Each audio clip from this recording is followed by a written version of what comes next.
Bismillahirrahmanirrahim. Assalamualaikum warahmatullahi wabarakatuh. Yang saya hormati Ibu Kepala Sekolah, yang terhormat Bapak Ibu Guru, peserta kegiatan kami. Sebelumnya saya ucapkan terima kasih teman-teman atas kesediaan untuk berpartisipasi di kegiatan kami. Kegiatan kami hari ini yaitu pemaparan atau diseminasi budaya positif modul 1.4. Kami bertiga hari ini akan melaksanakan satu kegiatan, di mana kegiatan tersebut adalah untuk memaparkan apa yang pernah kami dapatkan di pendidikan guru penggerak angkatan 10. Sebelumnya kita dengarkan sambutan dari Ibu Kepala Sekolah. Kepada beliau disilakan. Terima kasih Bu Hikayat. Bismillahirrahmanirrahim.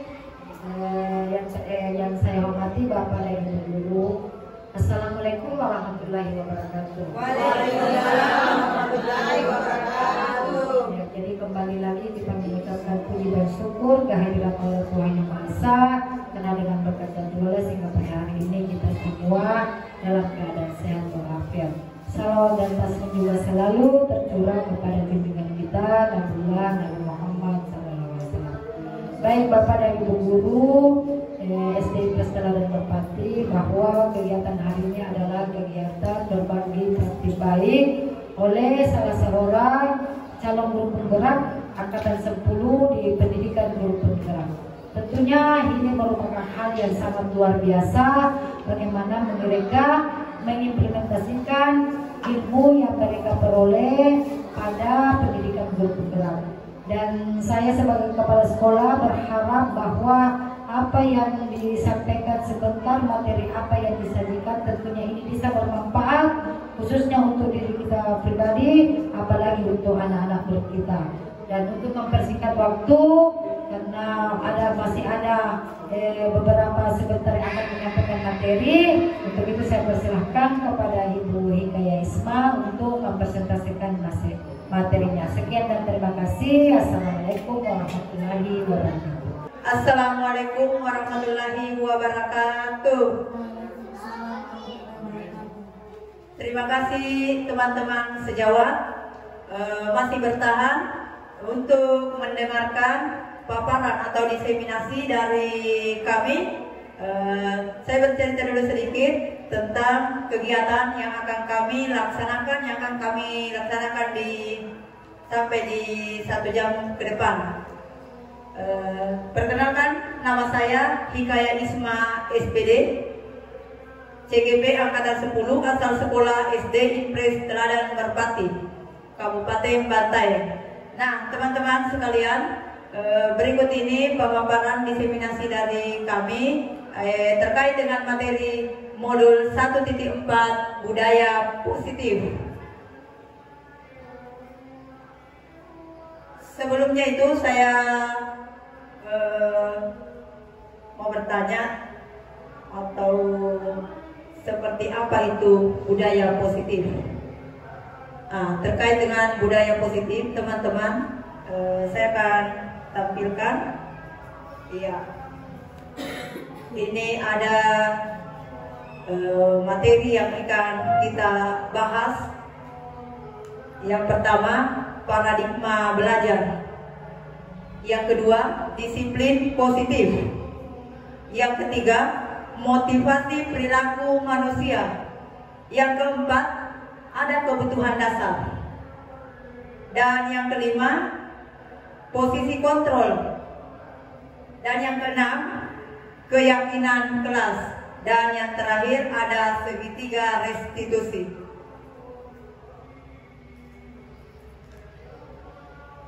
Ya, berbicara tentang paradigma belajar. Menurut pembelajaran paradigma baru merupakan pembelajaran yang berorientasi pada penguatan kompetensi dan pengembangan karakter yang sesuai dengan nilai-nilai Pancasila. Pembelajaran paradigma baru memastikan praktik pembelajaran yang berpusat pada murid. Jadi semua pembelajaran itu, apapun itu, semua berpusat kepada murid. Yang mana setiap murid belajar sesuai dengan kebutuhan dan tahap perkembangannya. Pembelajaran paradigma baru dilakukan melalui kegiatan pembelajaran di kelas, baik intrakurikuler maupun di luar kelas seperti kokurikuler dan ekstrakurikuler untuk mewujudkan profil pelajar Pancasila. Baik teman-teman, berikut ini di depan kalian di layar ada tampilan tabel seperti ini, bahwa ada paradigma belajar, yaitu ada namanya stimulus respon, ada juga teori kontrol. Apa isi dari paradigma belajar yang seperti di atas? Misalnya stimulus respon, realitas itu kebutuhan kita. Kebutuhan kita itu harus sama. Sedangkan di teori kontrol, realitasnya itu terkadang berbeda, tidak sama sesuai dengan apa yang kita inginkan. Yang kedua, semua orang melihat hal yang sama. Kalau di stimulus respon, semua orang melihat hal yang sama. Tetapi di teori kontrol, setiap orang memiliki gambaran yang berbeda, tidak sama lagi tadi di stimulus respon. Dan yang ketiga, kita mencoba mengubah orang. Mau rubah itu orang, bagaimana mereka berpandangan supaya sama dengan pandangan kita. Ternyata di teori kontrol, kita berusaha memahami pandangan orang lain tentang dunia. Yang keempat, perilaku buruk.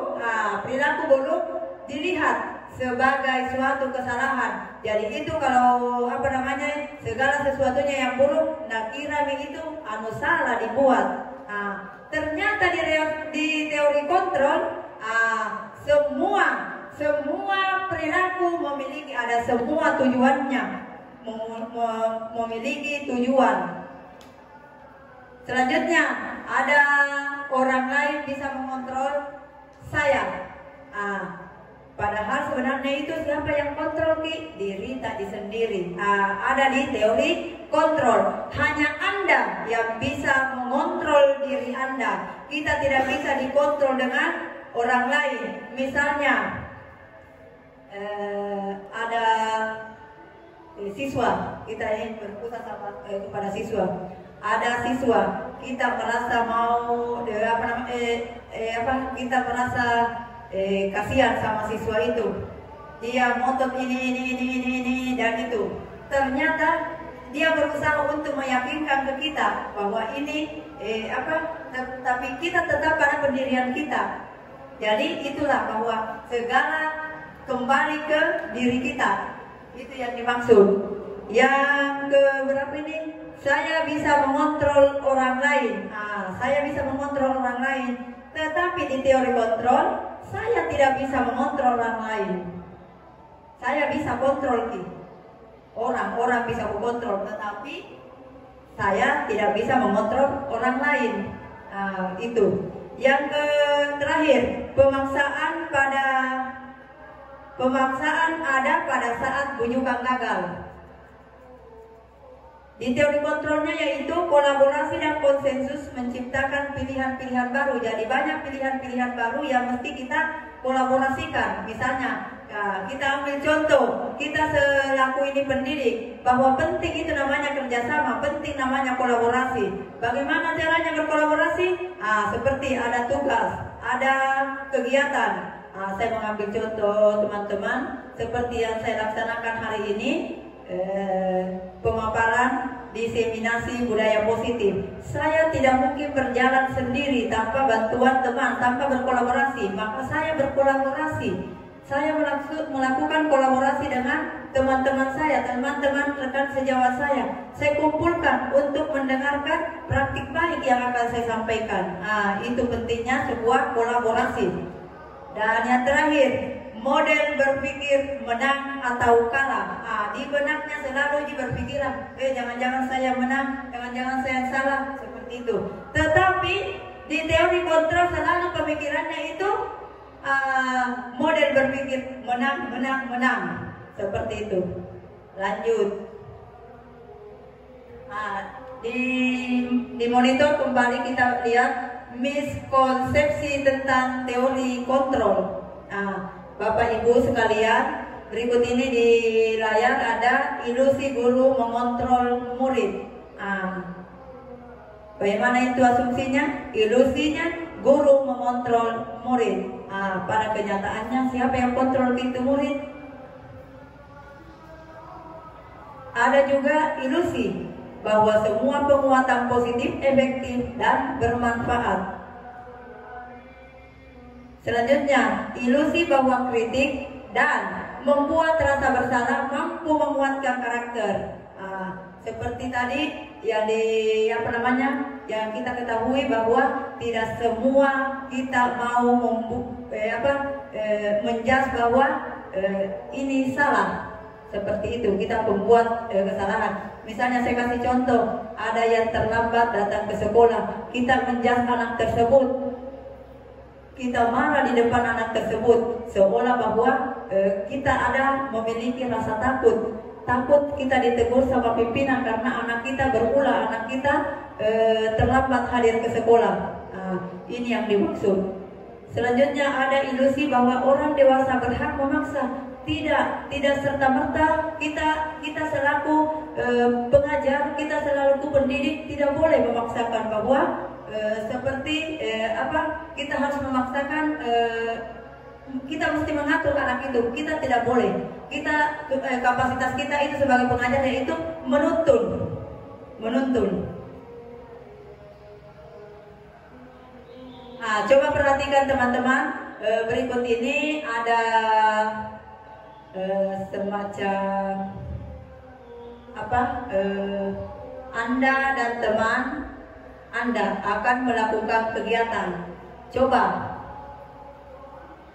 teman-teman coba kepalkan tangan. Tugas Anda adalah mengepalkan salah satu tangan Anda. Coba Anda bayangkan bahwa Anda menyimpan sesuatu, kita simpan sesuatu di tangan kita, dan sesuatu itu sangat berharga untuk kita. Anda perlu menjaga benda tersebut sekuat tenaga Anda karena begitu pentingnya untuk kehidupan Anda. Di sini ada dua rekannya, ada rekan A, ada rekan B. Ya, ada rekan B. Sekarang coba saya kasih waktu 1 menit untuk membaca ilustrasi di layar. Bagaimana teman-teman terbujukkan? Karena banyak saya lihat ini bujukannya, mencoba mengintimidasi untuk bagaimana caranya dia buka itu kepala tangannya. Penasaran apakah itu isinya itu tangan tak? Kenapa tidak mau sekali kita buka? Ada juga mungkin siapa tahu langsung kita terbuka hati kita karena nak kasih uang. Jadi langsung kita terbuka hati kita bilang ini ada uangnya, buka nih. Sekarang saya kasih waktu teman-teman untuk ya coba Ibu Hasniati. Siapa yang mau? Siapa sebagai A dari kita? Kita A, saya B. Saya A. Ya. Saya B ya. Iya. Ayo, bisa dibuka kepala tangannya. Apa sih yang ada dalam kepala tangannya? Ya, pokoknya sesuatu yang sangat penting. Tidakkah tergerak hati Ibu untuk membuka kepala tangannya? Tidak. Adakah lagi yang sampai ada sesuatu yang bisa saya bantu? Kalau saya sudah bisa melihatnya. Oh iya, terima kasih. Tapi sepertinya Ibu tidak bisa membantu apa-apa, dan saya juga tidak membutuhkan bantuan. Oh, tidak mau. Ya, terima kasih Ibu Asni dan Ibu Puspa. Tadi Ibu Asni membujuk Ibu Puspa tidak akan membuka kepala tangannya. Dia ngotot, dia dengan konsisten bahwa barang ini saya tidak mau membuka, saya tidak mau memperlihatkan bahwa benda ini benda saya, benda milik saya, ini hak saya.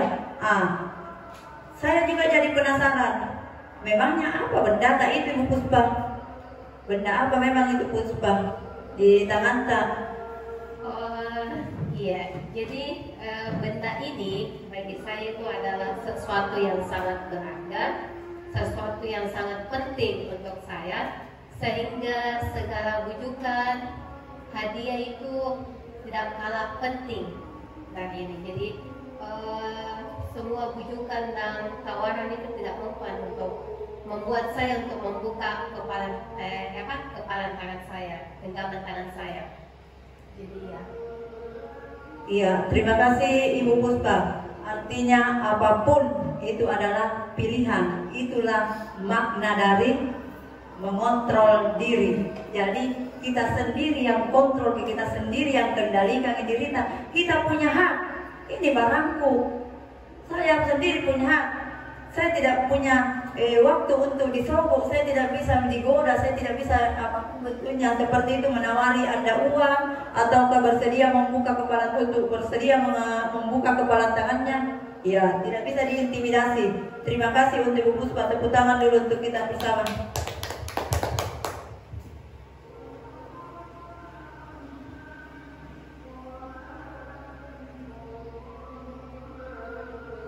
Ya, jadi intinya dalam kegiatan ini sesungguhnya siapa memegang kendali atau kontrol untuk membuka tangan atau menutup, yaitu diri kita sendiri.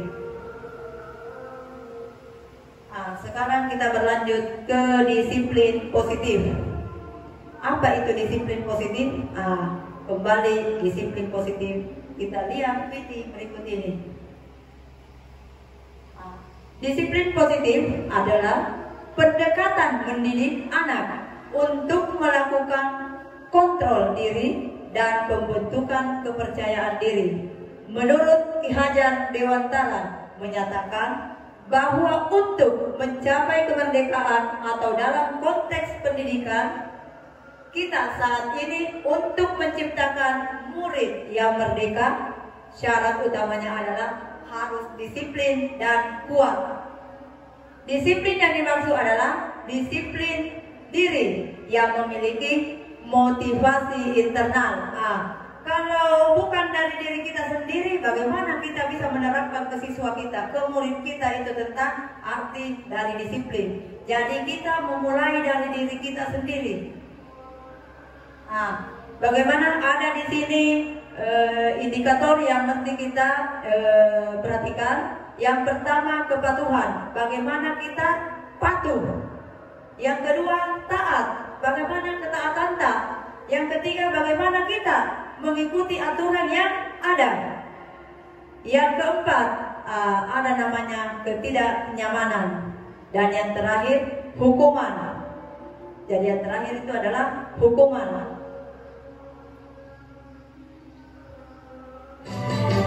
Ya, berikut ini video yang kita perhatikan. Jadi orang tua, jadi pendidik, kita selalu punya pilihan.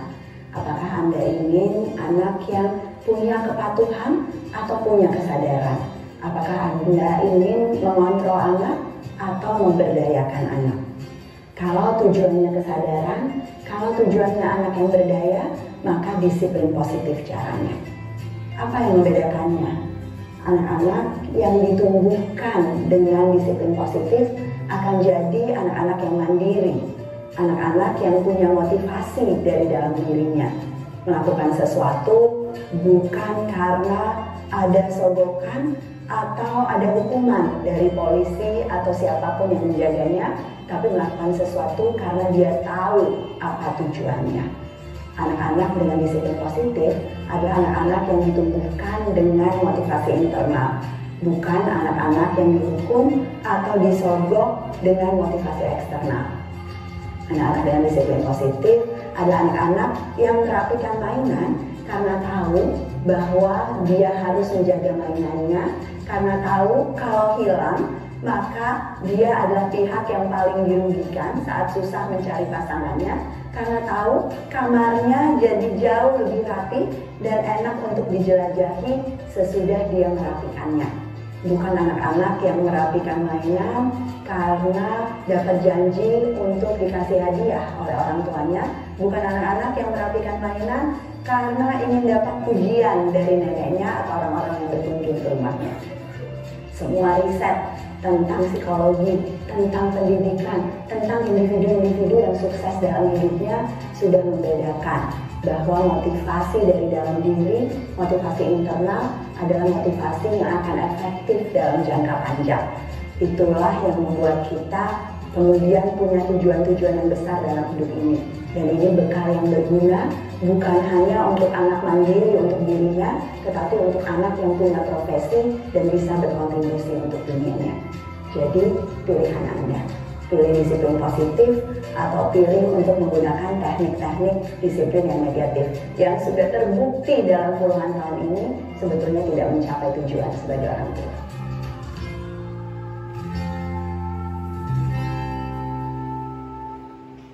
Ya, dari video yang tadi kita lihat, teman-teman, bahwa disiplin positif itu sangat penting. Kembali sebagai pendidik, apa tujuan kita dalam menciptakan anak-anak yang memiliki disiplin diri dari dirinya dulu, anak-anak yang kita sehingga mereka bisa berperilaku dengan mengacu pada nilai-nilai kebajikan universal dan memiliki motivasi intrinsik bukan ekstrinsik.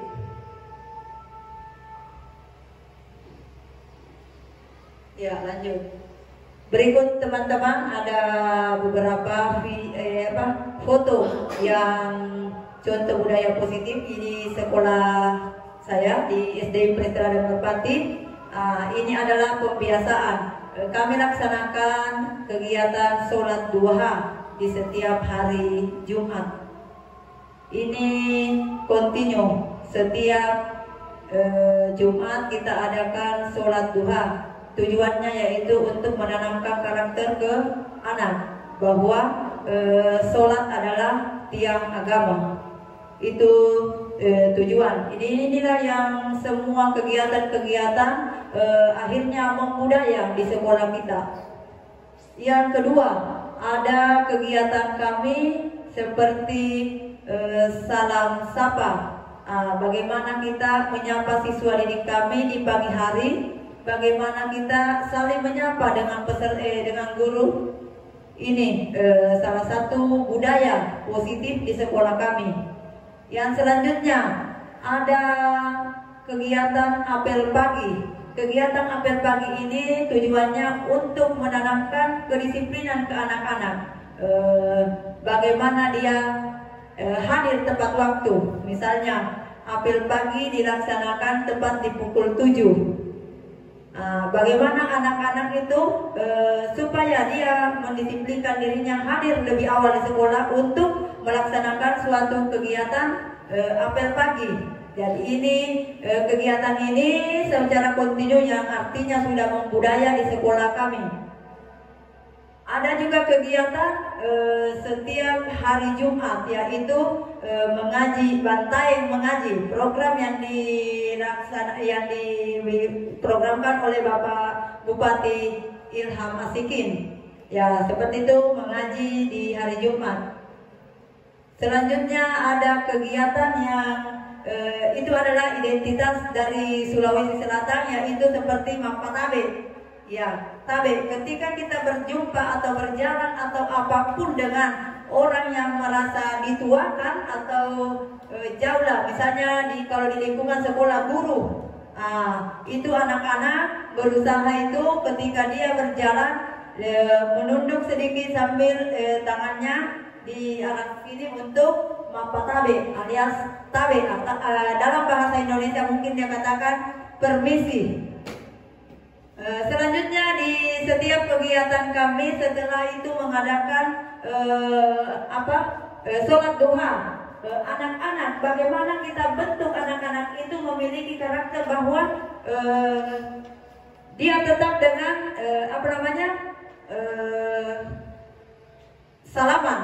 bersalaman dengan Bapak Ibu guru. Kita tumbuhkan karakter-karakter seperti ini, bagaimana anak tersebut tetap santun kepada Bapak Ibu gurunya. Selanjutnya ada kegiatan, ya ini salah satu juga kegiatan yang membudaya di sekolah kami, yaitu kegiatan literasi. Kebetulan di sekolah saya ada banyak gazebo baca yang mereka bisa lakukan. Anak-anak tersebut bisa membaca kapan saja. Yang terakhir ada kegiatan kami juga itu bagaimana anak-anak kita mindsetnya anak-anak bahwa kita membuang sampah itu pada tempatnya dengan tetap mengontrol bahwa kebetulan di sekolah saya kembali saya mengatakan bahwa ada pemilahan sampah. Dia harus tahu, anak-anak tersebut harus tahu bahwa ada sampah, ini tempatnya sampah kering, sampah basah, sampah untuk botol, pecah beling, masker dan lain sebagainya. Inilah contoh-contoh budaya positif yang ada di sekolah saya. Ya, lanjut. Setelah kita kembali ke nilai-nilai kebajikan yang universal, apa saja itu ada nilai-nilai kebajikan yang universal yang secara umum? Iya. Nilai-nilai ini merupakan payung besar dari sikap dan perilaku kita. Jadi kembali lagi, ini adalah payung besar. Nilai-nilai yang ada merupakan payung besar dari sikap dan perilaku kita, atau nilai-nilai yang merupakan fondasi kita berperilaku. Kalau tidak ada yang payung besar atau tidak ada dasarnya, bagaimana kita memiliki perilaku yang sehat? Seperti itu barangkali. Yang pertama, sesuai dengan kurikulum Merdeka. Saat ini di negara kita dicetuskan itu kurikulum nasional, bukan lagi kurikulum Merdeka, tetapi sudah kurikulum nasional. Di mana kurikulum nasional kita kenal namanya profil pelajar Pancasila. Inilah yang mendasari kita sehingga ada namanya nilai fondasi kita untuk berperilaku dengan merujuk kepada profil pelajar Pancasila. Apa itu artinya profil Pancasila? Ada. 1. Beriman, bertakwa kepada Tuhan Yang Maha Esa, dan berakhlak mulia.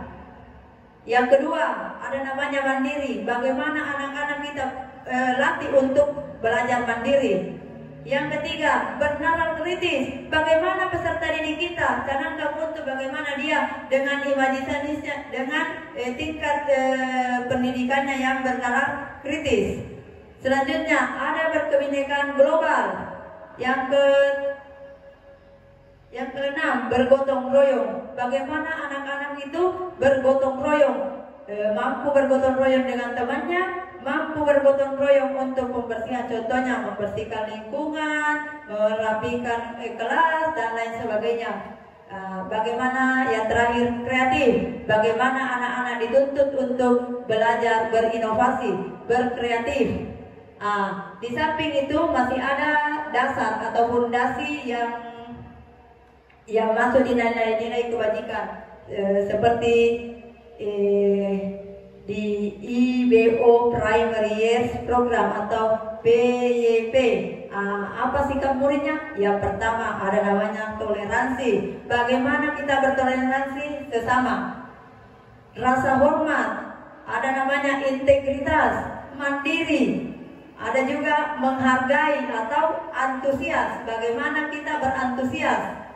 Empati, bagaimana sikap kita peduli. Empati, keingintahuan, selalu merasa ingin mengetahui hal-hal yang dianggap new atau baru.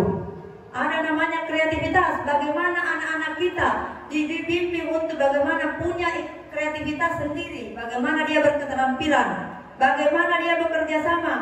Yang terakhir, ada percaya diri dan komitmen. Bagaimana dia percaya bahwa dia juga mampu, bagaimana dia memiliki komitmen pada dirinya.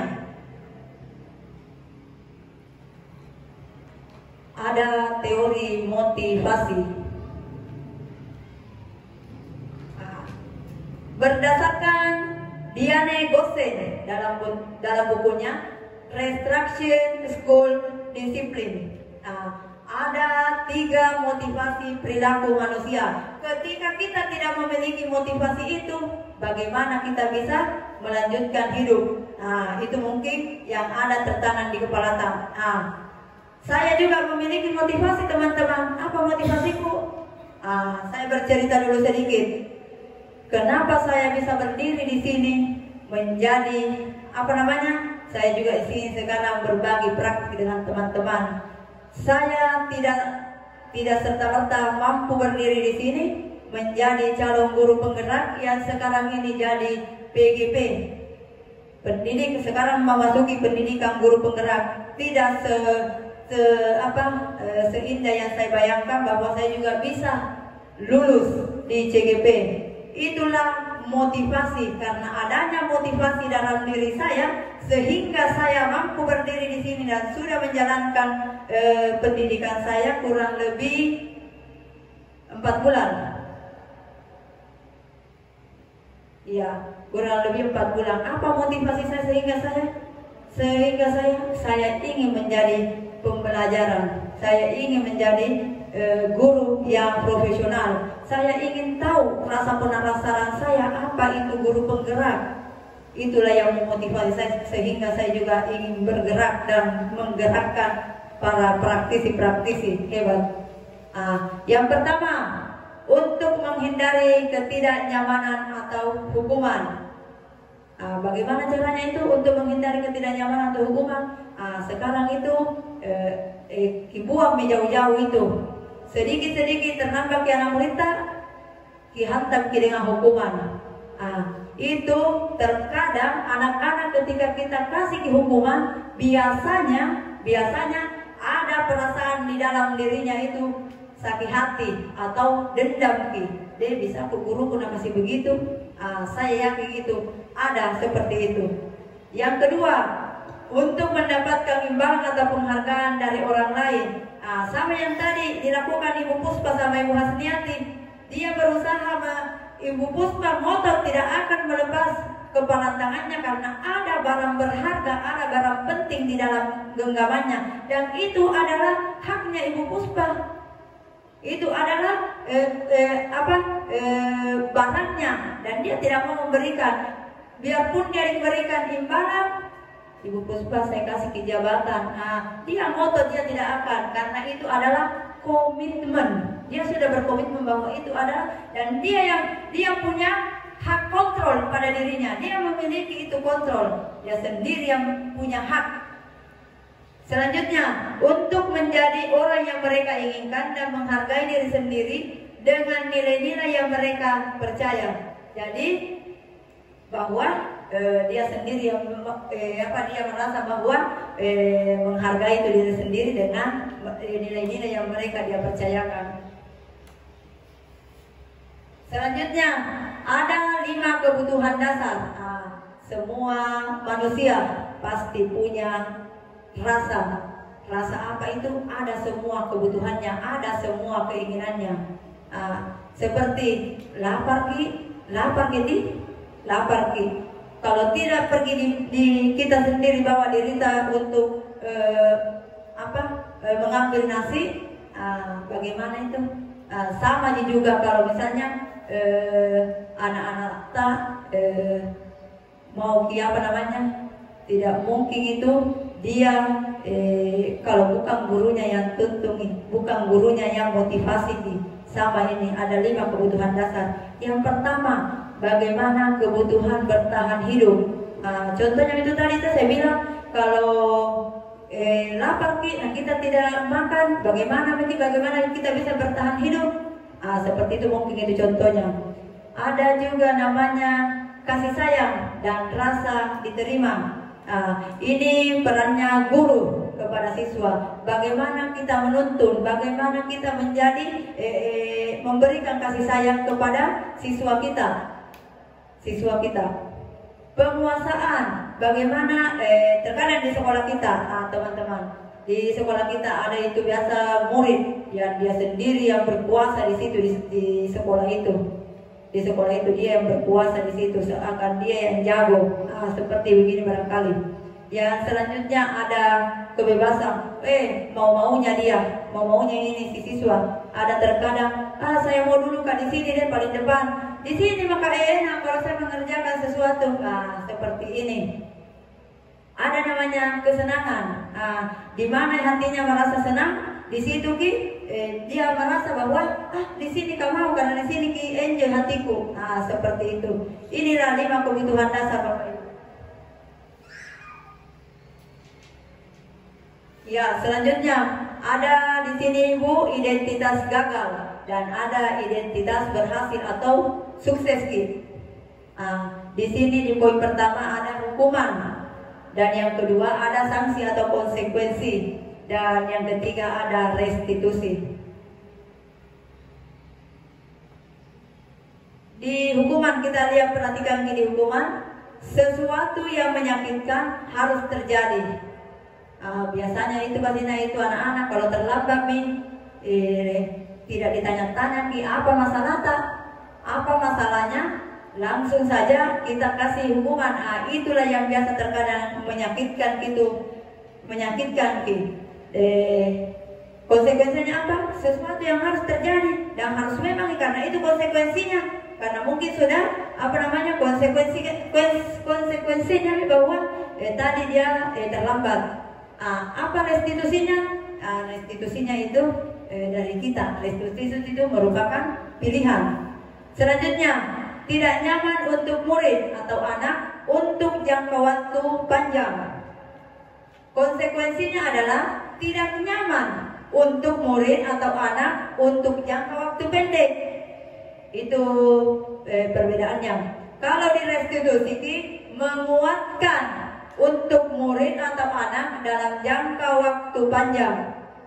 Yang ketiga, ada di hukuman atau korban mendapatkan keadilan. Di hukuman itu, contohnya ada barang dipecahkan, misalnya botol air minumnya, misalnya peserta didik jatuh pecah itu botolnya. Ini korban, siapa yang pecah botolnya? Itu korban mendapatkan keadilan. Sedangkan itu konsekuensinya itu pastinya korban bisa diabaikan. Restitusinya korban mendapatkan ganti. Itu hukuman selanjutnya itu contohnya murid atau anak akan tersakiti. Apa konsekuensinya? Murid dibuat tidak nyaman. Apa restitusinya? Murid mendapatkan penguatan, dihibur gitu lagi. Itu tadi murid sudah bikin dihibur bagaimana kita dikasih penguatan si anak. Selanjutnya hukuman perilaku pasif atau agresif meningkat. Ero-erona mau-maunya ini anak. Apa konsekuensinya? Penguatan hanya bertahan dalam jangka waktu pendek, sesaat itu penguatan di restitusinya itu seorang pendidik mampu memecahkan masalah. Tadinya ada masalah yang itu dia mampu memecahkan. Dia pecahkan, kasih solusi. Dia berikan solusi kepada ini anak. Hukuman selanjutnya ada di sistem tidak akan berjalan bila murid tidak takut. Ada biasa itu murid itu ibu begitu. Dia merasa tidak takut karena mungkin dia merasa bagus itu ibu. Di konsekuensinya memerlukan monitoring dan supervisi terus-menerus dari guru. Tetapi harus kita terus dimonitor bagaimana perkembangannya ini tadi anak. Ini yang dimaksud. Apa restitusinya? Siswa diajar untuk bertanggung jawab akan perilakunya supaya tidak ulangi itu tadi. Seperti itu mungkin solusinya Bapak Ibu. Sekarang kita masuk di posisi kontrol.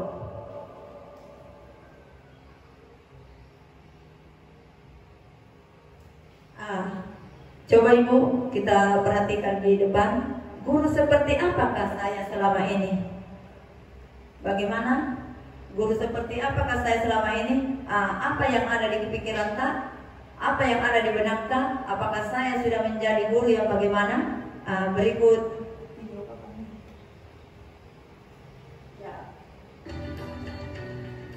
5 posisi kontrol. Yang pertama Bapak Ibu, penghukum.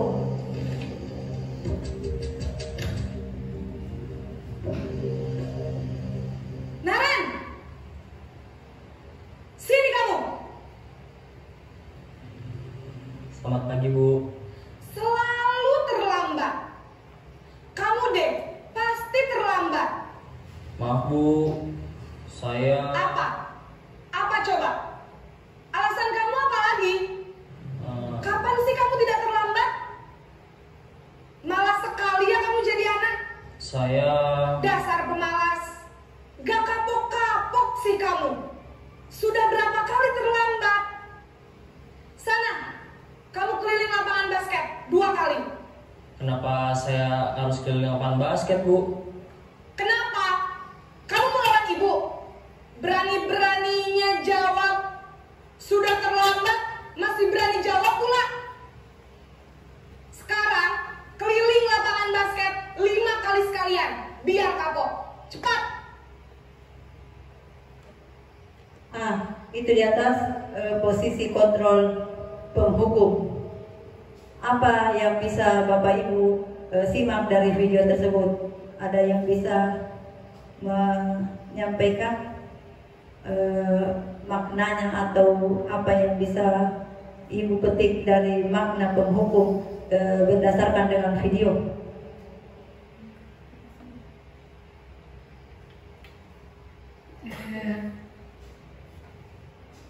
Anak-anak tidak bisa berkutik, misalnya kayaknya takut untuk berbuat, tidak ada rasa takut. Ya, itu yang ditimbulkan. Terima kasih Ibu Asni. Ya, seperti yang tadi kita lihat, dia identitasnya anak tidak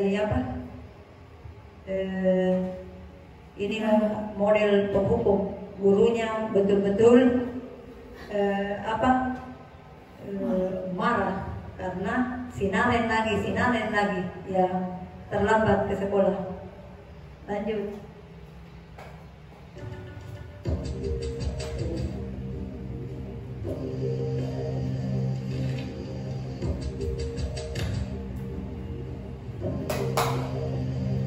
Naren!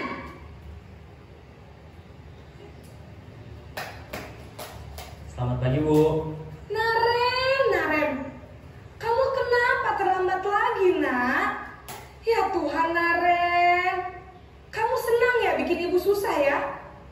Kalau kamu terlambat lagi, nanti ibu yang ditegur bapak kepala sekolah, nak. Disangka ibu tidak bisa membina kamu. Duh, gimana ini? Maaf, Bu. Duh, Gusti Naren, kamu suka ya kalau ibu ditegur bapak kepala sekolah? Terus, sekarang ibu harus tulis apa ini di buku absen? Ini kamu sudah sering terlambat loh. Ibu harus apa coba? Maaf, Bu. Maaf sekali. Ya sudah, lain kali jangan bikin ibu susah lagi ya, nak ya. Ibu tidak akan kuat lagi kalau kamu begini terus. Bisa jantungan kalau ibu ditegur bapak kepala sekolah. Sana cepat ke kelas. Maaf ya, Bu. Maaf sekali. Ada guru yang di posisi kontrol seperti ini, membuat merasa bersalah. Pasti sering kita terjadi. Iya, saya juga biasa terkadang seperti itu kalau sebelum saya mengikuti CGP ini, itu yang biasa saya lakukan, ibaratnya menghakimi anak. Kenapa terlambat? Sebentar ini kepala sekolah yang memarahi saya. Seperti ini yang di tampilan videonya ya, pembuat merasa bersalah.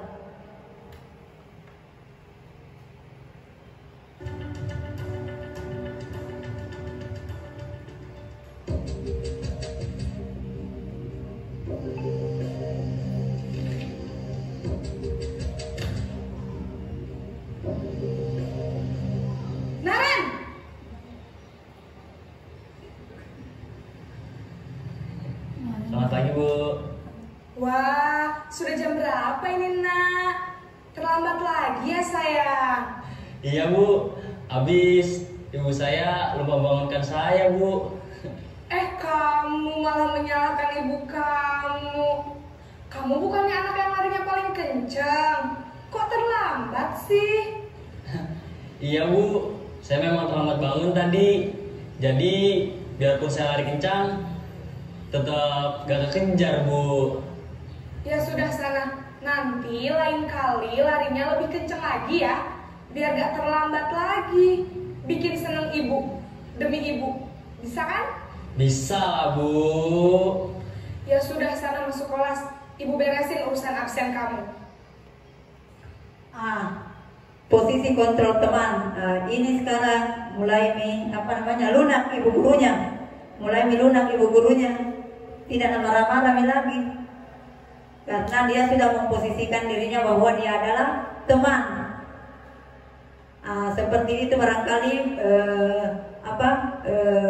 seperti apakah saya guru yang seperti ini? Ada 3 jenisnya guru. Yang paling terakhir, ayo teman-teman, mulai sekarang posisi yang ketiga kita gunakan menjadi teman, menjadi partner siswata. Bukan bila mau menghukum itu anak-anak tanpa mengidentifikasi apa bentuk kesalahannya, kenapa bisa dia melakukan, kenapa bisa dia terlambat, karena pasti dia punya alasan dan dia punya yang alasan tadi bahwa saya terlambat. Nah itu tadi sudah terbaca. Kenapa Naren terlambat? Karena dia terlambat dibangunkan alarm di HP-nya tidak berdering. Jadi menjadilah teman untuk peserta didik. Lanjut.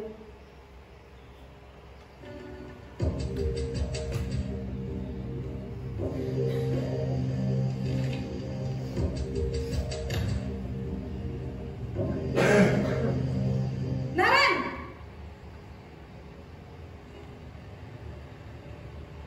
Selamat pagi Bu.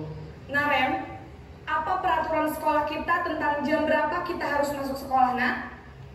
Kita harus di sekolah jam 7 Bu. Iya betul, sekarang sudah jam 7.20. Naren sudah tahu konsekuensinya jika terlambat hadir. Paham Bu, saya harus tinggal kelas pas jam istirahat selama 20 menit. Iya benar, konsekuensinya demikian. Jadi nanti jam 9.30 pas istirahat, kamu harus tinggal di kelas, kerjakan tugas tambahan untuk ketertinggalan kamu, ya? Baik Bu. Posisi pemantau. Dia harus menerima konsekuensi sesuai dengan aturan yang pernah disampaikan di kelasnya, bahwa ada konsekuensi seperti ini yang harus dia patuhi, yang harus dia terima.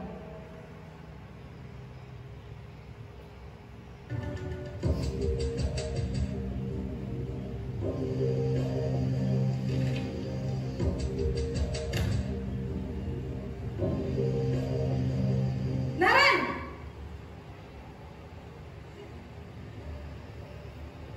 Selamat pagi Bu. Selamat pagi Naren. Maaf Bu, saya terlambat. Iya, sekolah masuknya jam 7, sekarang sudah jam 7.20. Jadi sekarang bagaimana ini Naren? Maaf Bu, saya lupa setel alarm saya semalam. Baiklah, menurut kamu, keyakinan sekolah yang mana yang perlu kamu tingkatkan? Menghargai diri sendiri dan orang lain mungkin ya Bu. Setuju. Jadi, apakah Naren meyakini prinsip saling menghormati tersebut? Iya Bu, saya meyakininya.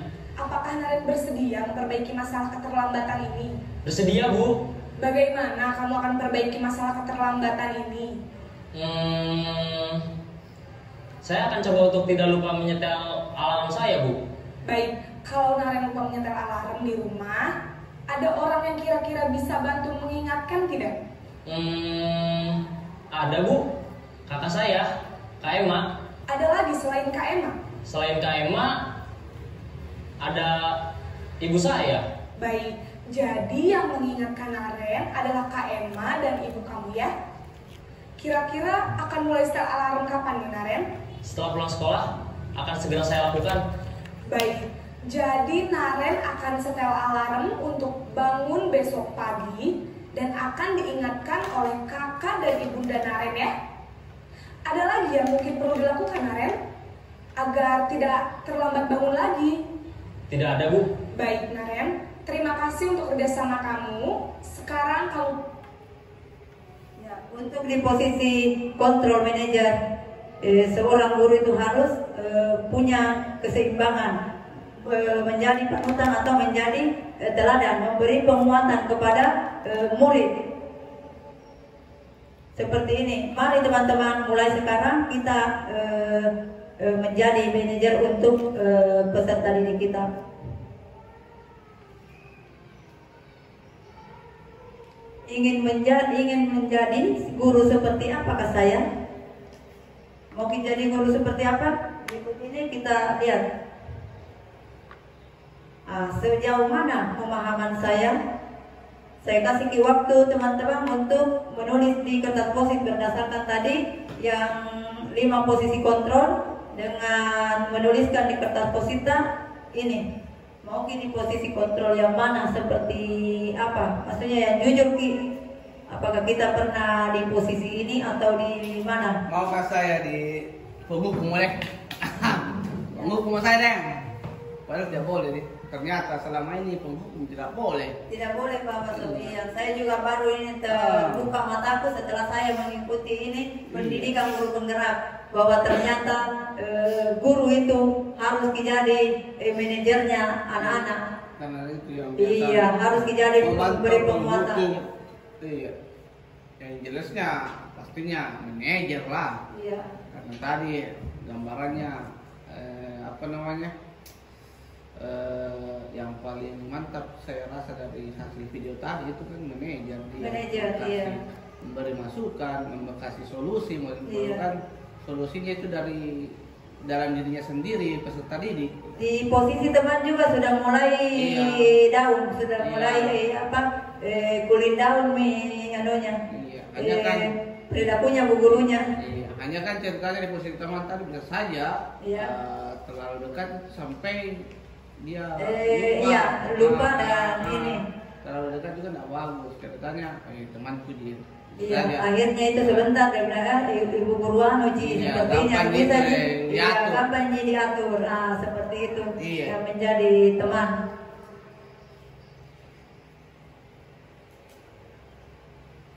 Sejauh mana pemahaman saya? Betul. Ada yang bisa sampaikan ini?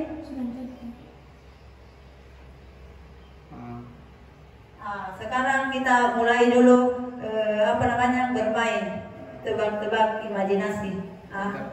Iya. Ayolah nak. Ayolah nak, tolong bantu ibu. Ini tadi kita bicara di posisi kontrol berapa ini? Teman. Kalau ibu Puspa di mana ibu Puspa? Teman. Memantau. Ayolah nak, tolong bantu ibu. Pak Baso. Mungkin kalau saya sih pemantau. Ya, mari kita lihat. Tintung. Teman. Tepuk tangan dulu untuk Ibu Puspa. Ternyata dia pemahamannya tadi menonton itu video, ternyata sudah bagus penyalunya. Dia pahami. Selanjutnya, Ibu sangat kecewa. Ini jelas. Gimana posisi kontrolnya? Memberi rasa bersalah ini, kalau kecewa ya, memberi rasa bersalah. Saya memberi rasa bersalah. Ibu Pipi. Di posisi kemana Ibu Pipi? Apa Bu Pipi? Kasih bisa berangkat ini. Memberi rasa bersalah ini tahu. Ya, kalau Ibu Wasni, di mana Ibu Wasni? Memberi rasa bersalah. Kalau Pak Ikrar, di mana Pak Ikrar? Tindroy. Kalau Ibu Puspa, kemana Ibu Puspa? Kemana Ibu Puspa? Sudah jelas ini. Sudah jelas apanya? Kasih jelas Ki. Apanya sudah jelas? Membuat rasa bersalah. Membuat rasa bersalah. Mari kita buka. Betul atau tidak? Betul. Tepuk tangan dulu untuk kita semua. Ternyata betul Ki semua tahu. pemberi rasa bersalah. Sekarang kamu ini pasti selalu salah dan paling terakhir selesai. Nah, di posisi kontrol mana ini Bapak Ibu? Pemantau. Kita lihat kita buka dulu. Betul di pemantau atau di mana? Di penghukum. Apa peraturan sekolah kita? Ini termasuk di posisi kontrol berapa ini teman-teman? Pemantau. Pemantau ya. Coba kita buka. Apakah masuk di pemantau atau di penghukum? Ternyata masuk di pemantau. Jadi apa peraturan sekolah kita? Berarti kita selalu ingatkan kepada murid bahwa ada aturan, ada keyakinan kelas yang pernah kita sepakati bersama. Selanjutnya ada keyakinan kelas. Mengapa keyakinan kelas? Mengapa tidak peraturan kelas saja? Kalau dulu masih biasa disebut peraturan kelas atau tata tertib kelas. Ini ada lagi istilah baru, keyakinan kelas. Bagaimana kita meyakini, bagaimana kita menyepakati secara positif. Ini barangkali yang dimaksud keyakinan kelas. Nah, sekarang kita lihat penjelasannya. Tadi pertanyaannya kenapa keyakinan kelas bukan peraturan kelas? Pembentukan keyakinan kelas atau sekolah. Ini Bapak Ibu selama saya mengikuti CGP, sebelum saya mengikuti CGP di kelas saya itu sudah terlaksana, tapi bukan keyakinan kelas, kesepakatan kelas. Semenjak saya sekolah mengikuti CGP, berubah namanya menjadi keyakinan kelas. Ini ada pembentukan keyakinan kelasnya. Kita buat dalam bentuk positif. Jadi selamanya itu kita buatkan dalam bentuk kata-kata yang selalu positif thinkingnya. Tidak ada dia bilang yang unsur-unsur negatif. Yang kedua, pernyataan-pernyataan yang universal, yang umum, yang mudah dipahami itu anak-anak. Yang itu. Yang selanjutnya, semua warga kelas hendaknya ikut berkontribusi dalam pembuatan keyakinan kelas lewat kegiatan curah pendapat. Jadi ini kalau ketika kita nanti mau membuat keyakinan kelas, jangan gurunya atau wali kelasnya saja yang membuat langsung jadi, tetapi ajak itu siswata, ajak itu semua peserta didik di kelas untuk sama-sama berembuk, sama-sama itu membuat keyakinan kelas. Apakah ini sudah cocok, apa ini bisa diterapkan. Selanjutnya ada tidak terlalu banyak, jangan bagi terlalu banyak. Misalnya contohnya ketika mau keluar kelas izin misalnya mau pergi ke WC izin jangan asal keluar seperti begitu. Ada juga sesuatu yang dapat diterapkan di lingkungan tersebut. Tapi kalau mau kita terapkan ini, mulai dulu dari derita. Tidak mungkin. Contoh, berbicara tentang keterlambatan. Muridnya gimana kalau terlambat ingatkan itu keyakinan kelasnya, tapi ternyata gurunya sendiri yang tidak. Bagaimana caranya mau diterapkan kalau gurunya juga yang mentornya yang terlambat? Seperti itu barangkali. Yang selanjutnya, bersedia meninjau kembali keyakinan kelas dari waktu ke waktu. Jadi ini keyakinan kelas tidak mesti dipatenkan, karena bisa mungkin direvisi kembali atau dilihat oh ini mau lagi diganti seperti ini, barangkali ini maksudnya bersedia meninjau kembali keyakinan kelas dari waktu ke waktu. Iya, next di segitiga restitusi ada segitiga restitusi. Apa indikator dari segitiga restitusi? Yang pertama menstabilkan Iya. Yang kedua, Validasi tindakan yang salah, dan yang ketiga menanyakan keyakinan kelas. Segitiga restitusi sendiri itu tercipta dari kondisi bagi murid untuk memperbaiki kesalahan, sehingga mereka bisa kembali pada kelompok mereka dengan karakter yang lebih kuat. Coba kita lihat selanjutnya. Apa itu menstabilkan identitas? Tidak serta-merta itu anak-anak langsung dilihat dulu. Berbuat salah itu tidak apa-apa. Maksudnya kita apa namanya kasih tenang itu anak-anak. Tidak ada manusia yang sempurna. Dijelaskan itu anak-anak yang langsung dijaskin. Kamu tuh yang salah. Seperti itu. Kita kembalikan lagi ke diri kita. Saya juga pernah melakukan seperti itu. Kita makasih merendah juga diri kita bahwa kita juga pernah di posisi seperti itu. Kita menyelesaikan, kita hibur lagi anak-anak. Bisa kita selesaikan ini masalah. Selanjutnya dijelaskan lagi sama anak-anak.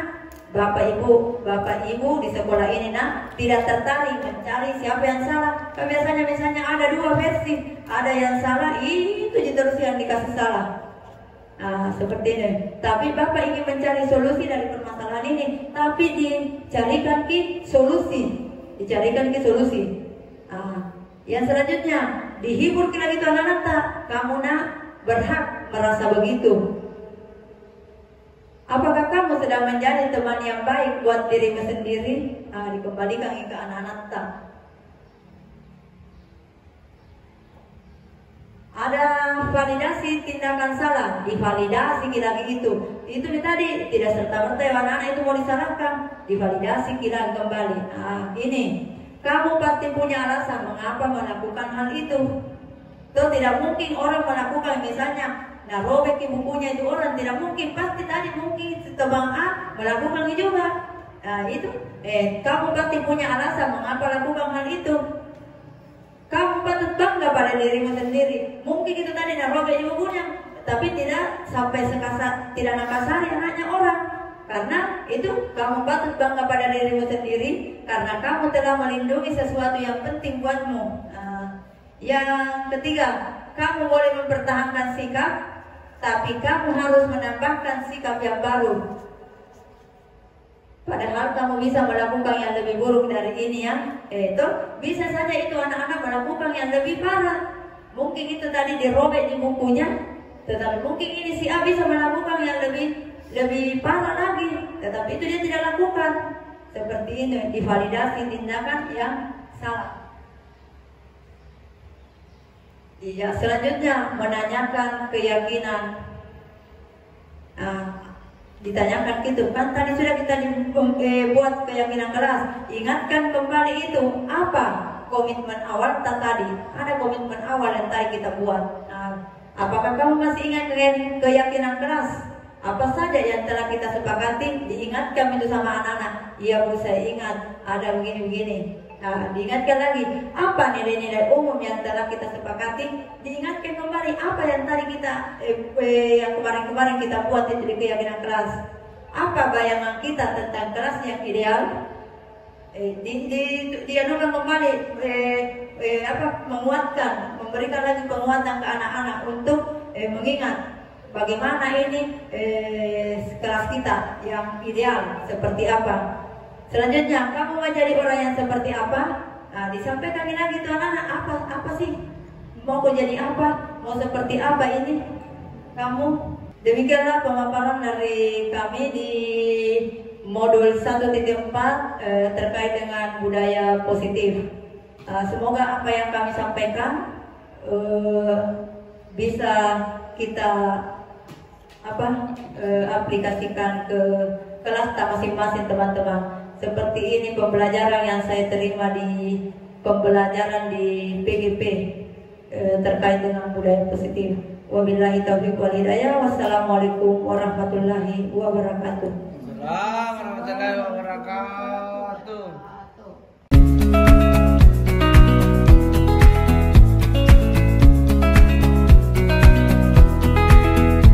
Assalamualaikum warahmatullahi wabarakatuh.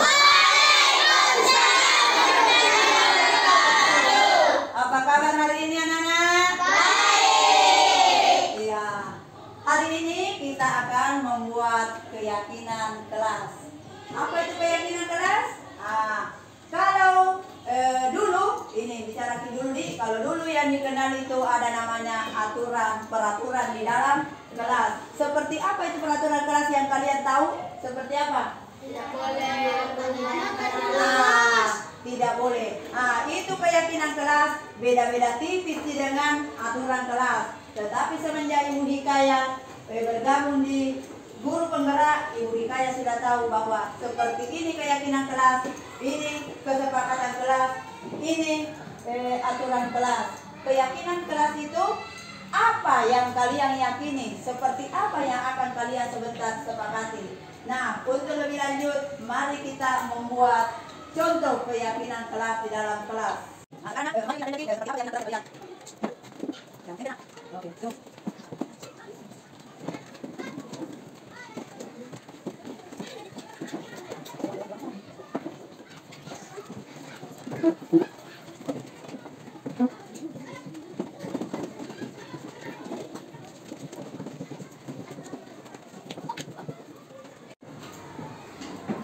Ya, baik. Sekarang kita sama-sama menyepakati yang mana di sini yang kita yakini untuk menjadi keyakinan di kelas kita.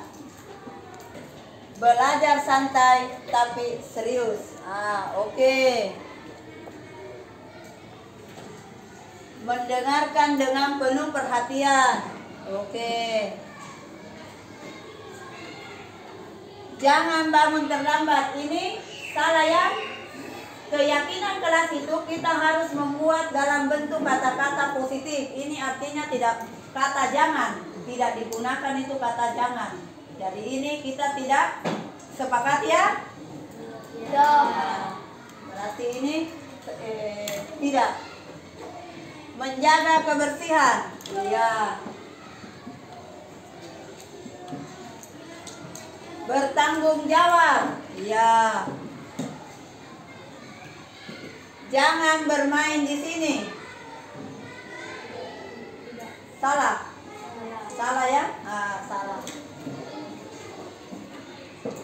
Jangan membuang sampah. Salah. Yang benarnya bagaimana? Ada tadi. Yang benar. Ada tempatnya. Iya. Membuang sampah pada tempatnya. Pintar semua.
Dari kelas 6B.